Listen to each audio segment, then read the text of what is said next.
The judge didn't even look at me when he said it. All marital assets will be awarded to the wife. Just like that. My wife, Rachel, sat beside her lawyer, calm, composed, already packing her bag like she'd been waiting for this moment. She didn't look at me either. She didn't have to. She'd won.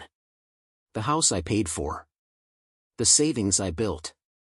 The car I drove to work every day. Gone.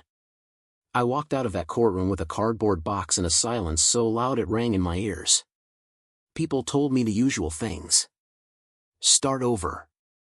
Money isn't everything. At least it's over. What they didn't know was how she won. Rachel had planned it. For months, she'd pushed me to work longer hours, for our future. She handled the finances, said it stressed me out. I trusted her. I loved her. While I was working late nights, she was moving money. Hiding accounts.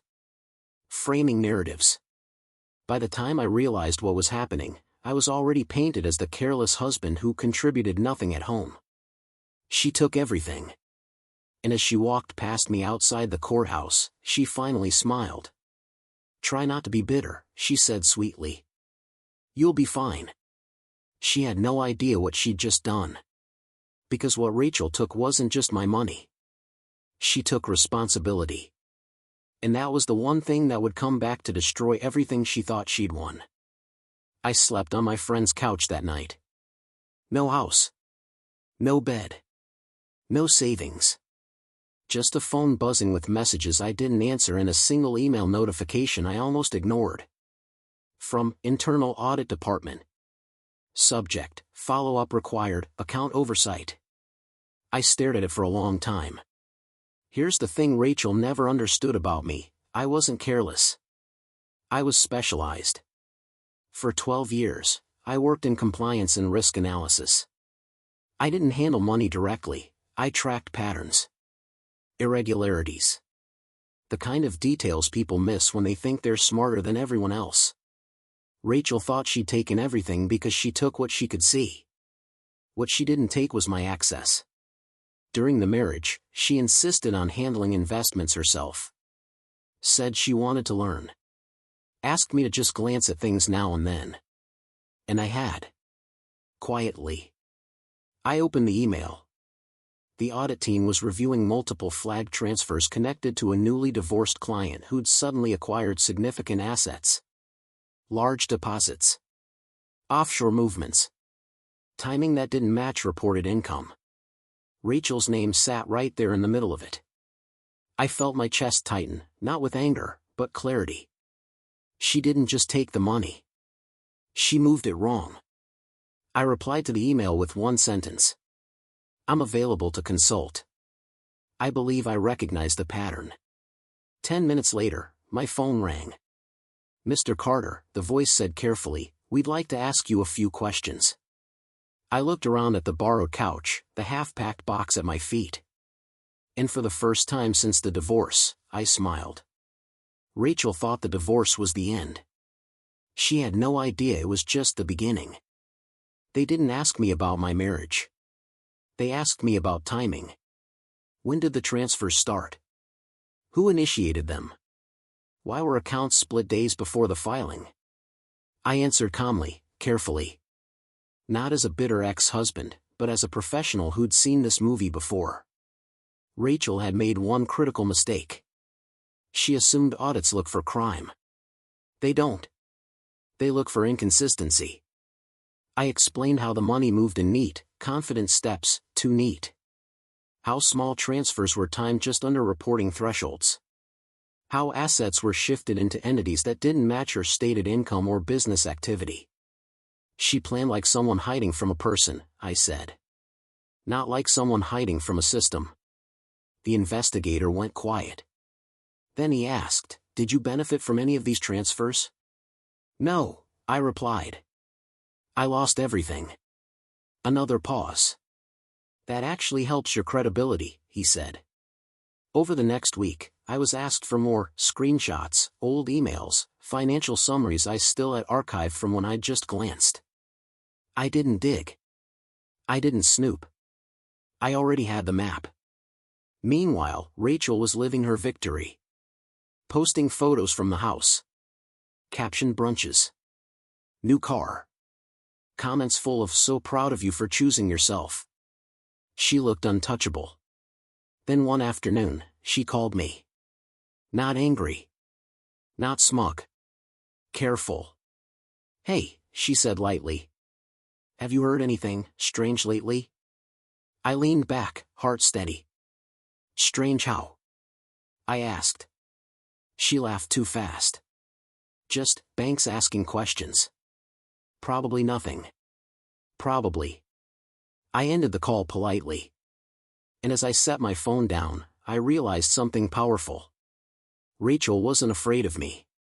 She was afraid of what she'd done. Once no one was left to cover for her. The questions didn't stop. They multiplied. Rachel's bank froze one account temporarily. Then another. Then her credit card declined at a restaurant she loved posting about. She called me again that night.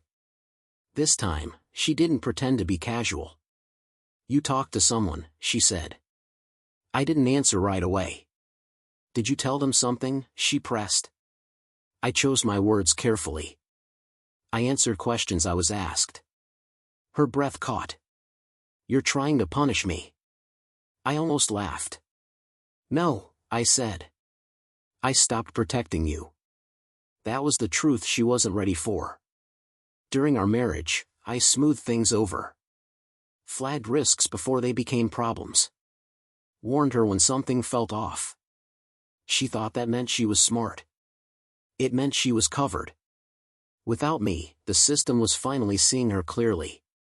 A week later, her lawyer emailed mine, urgent tone, lots of legal language. They wanted to revisit certain disclosures from the divorce. Clarify asset origins. Amend filings. Too late. Once compliance opens a file, it doesn't close quietly. Rachel's friends stopped commenting. Her posts slowed. The house lights were off more often than on. And then the call came, from a number I didn't recognize. "Mr. Carter," a woman said, "we need you to confirm something. Did your ex-wife have sole control over these accounts?" "Yes," I replied. "By her request." Silence. "Thank you," she said. "That's all we needed." When I hung up, I felt something shift, not joy, not revenge. Relief. Because the narrative Rachel built in court, the one where she was the organized hero and I was the absent husband, was finally collapsing under facts. She took everything in the divorce. But she also took the spotlight.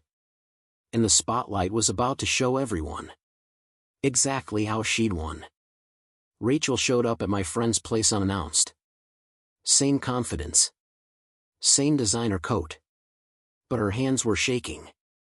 "We need to talk," she said. I didn't invite her in. We stood in the hallway like strangers who shared a past neither wanted to touch. "They're saying things don't add up," she whispered. "They're asking about shell entities. Offshore accounts. I told them you handled the finances." I met her eyes for the first time in weeks. "You testified I contributed nothing," I said calmly. "You can't have it both ways." Her face drained of color. "You're really going to let this happen?" she asked. "After everything?" "After everything," I repeated. "Yes." She tried another angle. Tears this time. Real ones. "If this goes wrong, I lose the house," she said. "The car. Everything." I nodded.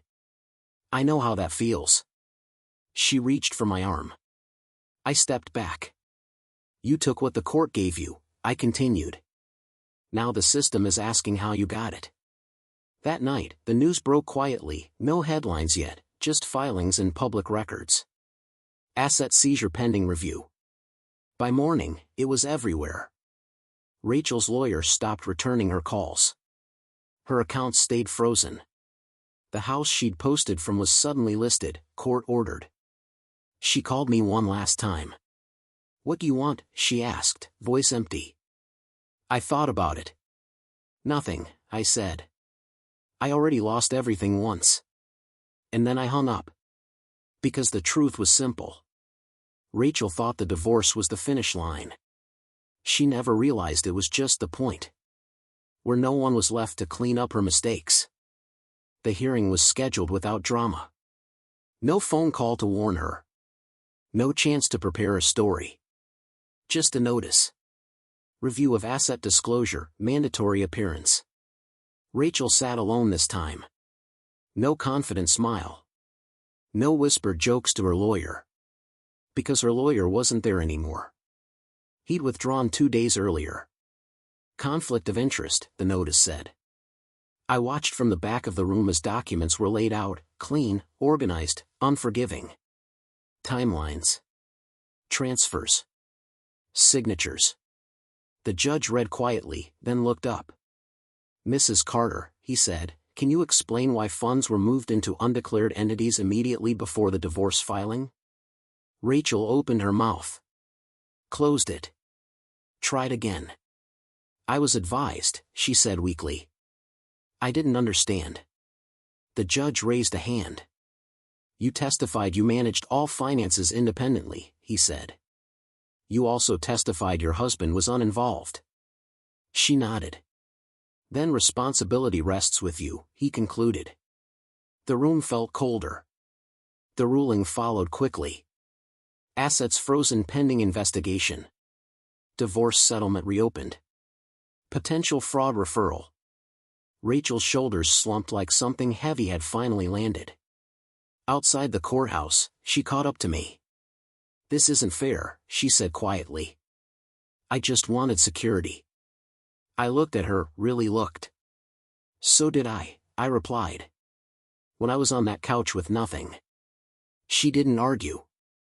Because for the first time, there was nothing left to twist. She walked away alone. And I realized something as I stepped into the sunlight. She didn't lose everything because of me. She lost it because she took everything. And assumed no one would ever ask how. Life didn't flip overnight. That's the part people don't like to hear. There was no instant justice montage. No sudden riches. Just slow, steady consequences, on both sides. The court appointed a forensic accountant. The reopened settlement crawled forward. Weeks turned into months. During that time, something unexpected happened. I started getting emails. From old colleagues who'd heard what I'd helped uncover. From a firm looking for a compliance lead. From people who didn't see me as the guy who lost everything, but as the guy who noticed what others missed. I took one interview. Then another. By the time the settlement review concluded, I had a job again. Better pay. More authority. No need to disappear into overtime to feel valuable. The revised ruling came quietly. Some assets were clawed back. Some debts were reassigned.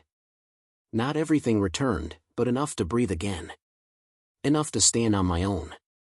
Rachel pleaded out before anything went criminal. Fines. Penalties.